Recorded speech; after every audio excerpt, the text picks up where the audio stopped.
السلام عليكم ورحمة الله وبركاته. اللهم صل وسلم وبارك على سيدنا محمد وعلى آله وصحبه أجمعين. يلا نسمي الله ونشوف عملنا الأكلة بتاعتنا دي ازاي النهاردة. يلا بسم الله الرحمن الرحيم.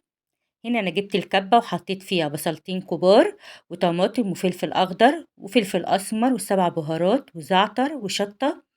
حطيت فلفل أسمر، سبع بهارات، شطة، زعتر. والكبة هنا فيها بصلتين كبار وفلفل أخضر وطماطم. وهاحط الملح. طبعًا الملح بقى أنتِ شايفة الكمية اللي عندِك اللي هتتبليها من الفراخ. هنفرم الكلام ده كله. طبعًا الفراخ بتاعتي غسلتها غسلة كويسة، نقعتها في الملح والخل والليمون، وحطيت عليها سِنّة جنزبيل. الجنزبيل بيشيل الزفارة. هنا أنا ضربت الخلطة بتاعتي كويس، والفراخ ديّة أنا مسكتها قطعتها كده إيه عملت لها فتحات. دي كده كانت وراك عندي أصلًا مش فراخ سليمة.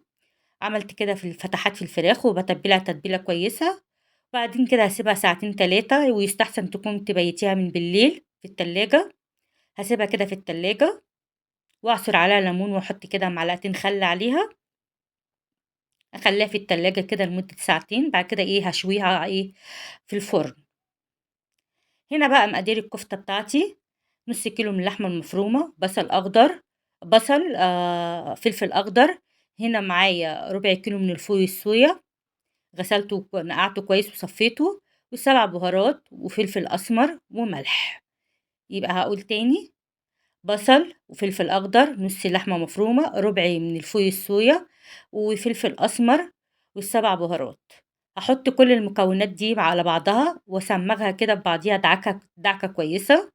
طبعًا الفول الصويا دوّة أنا بانقعه لمدة نُص ساعة وأصفّيه، بُص ما فيهوش ولا نقطة مَيّة. أهم حاجة أصفّيه تصفية كويسة، وما تقلقوش من الفول الصويا، صحّي وما فيهوش أي ضرر. وهنا أنا حطيت معلقة من الفلفل الأسمر، ومعلقة من ال7 بهارات، وحطيت ملح. حابة تحطّي بقى شطة براحتك، أنا عن نفسي هاحط شطة، وطبعًا الشطة دي اختياري. هابدأ بقى أقلّبها كده ببعضيها وهانزل بقى في الكبة تاني وأفرمها فرمة ناعمة. عايزة أقول لكم الفول الصويا بيضاعف الكمية بتاعة الكفتة. عملت كمية ما شاء الله، عملت كمية كويسة يعني كمية حلوة. قضيتنا فطار يومين 2 مش يوم واحد كمان. يعني أنا صبّعت نُص الكمية دهيّة في يوم والنُص التاني يوم. هابدأ بقى أفرُم الكلام ده كلّه في الكبة لحد ما تبقى ناعمة. ما تنسوش بقى اللايك والشير والاشتراك في القناة، ويا ريت نصلّي على النبي في التعليقات. يسعدني أوي لو حطيتِ لايك، اللايك هيرفع الفيديو.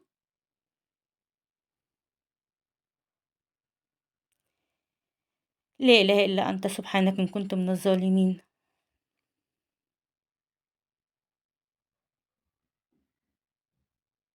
كده خلاص كنت فرمت بقى الكفتة. هاسيبها برضه ترتاحش كده شوية في التلاجة. ممكن تصبّعيها عادي بس يُستحسن تسيبيها ترتاح شوية. هنا أنا جِبت طبق فيه شوية مَيّة. هابدأ بقى أبِل إيدي. دي هنا أنا عندي العصاية بتاعة السوشي، ممكن تجيبي معلقة خشب والّا أي حاجة تصبّعي عليها. طبعًا الصابع ده كده كبير بس أنا باقسمه.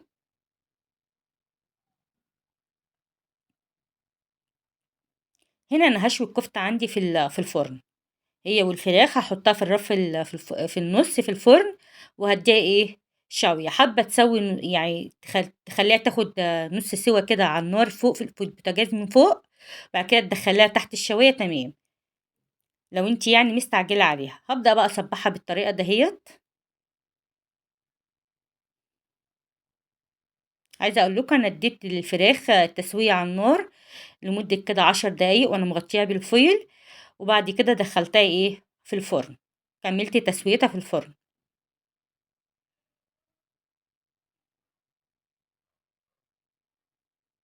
عايزة أقول لكم ما شاء الله عملت معايا كمية كويسة يعني. أدي هي صينية أهيّة، وعايزة أقول لكم تاني يوم عملت بالكمية دي صينية كمان. وأدي الفراخ جبت بقى صينية، وهابدأ كده أرصّها بعد ما سِبتها كده تتبّل في التتبيلة كده ساعتين 2.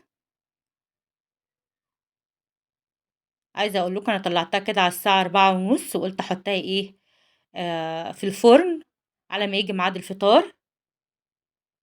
طلعي كده قبلها بساعة ونص، خدي وقتك كده تبقي مرتاحة. هغطيها بقى بورق فويل وهدخلها في الفرن.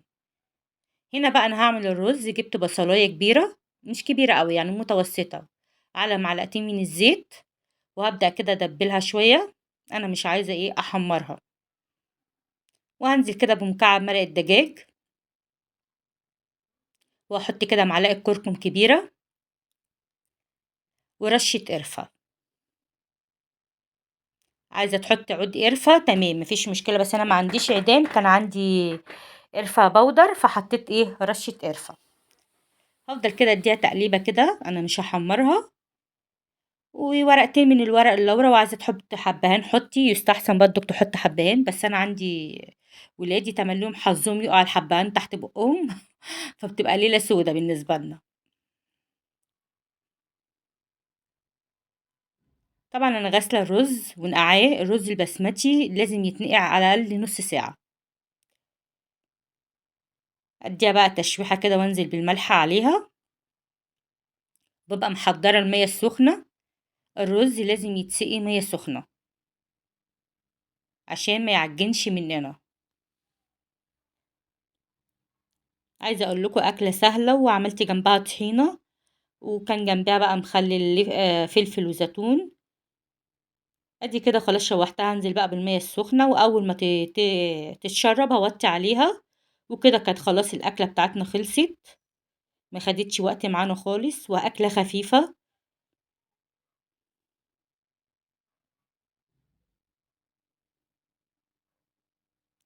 كده كان الرز خلاص اتشرب، وطيت عليه بقى هنا. وكنت طلعت خلاص الفراخ من الفرن والكفتة.